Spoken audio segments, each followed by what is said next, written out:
Health Secretary Wes Streeting vowed to pursue a company linked to Baroness Michelle Mone for cash paid for defective COVID gear after a High Court deadline passed without repayment. PPE Medpro, founded by Baroness Mone's husband, Doug Barrowman, was ruled earlier this month to be in breach of contract and given 2 weeks to cough up £122 million plus interest of £23 million. Mr. Streeting said, "They still owe us over £145 million, with interest now accruing daily. We will pursue PPE Medpro with everything we've got to get these funds back where they belong in our NHS."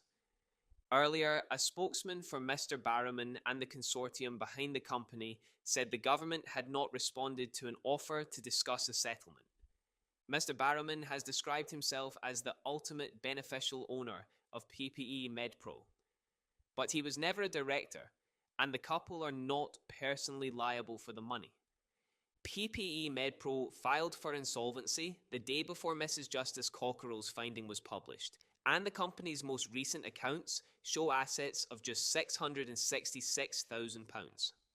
Administrators will now be responsible for recovering as much money as possible.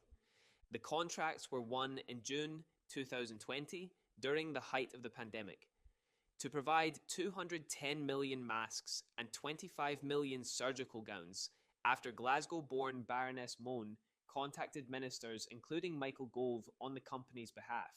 While the £81 million mask contract was fulfilled, the gowns were rejected for failing sterility standards. Mr. Barrowman has previously named several other firms as part of the gown supply, and his spokesman said there was a strong case for them to be pursued for the money instead. Lady Mone sold her lingerie brand Ultimo in 2014 and was made a Conservative peer by David Cameron the following year.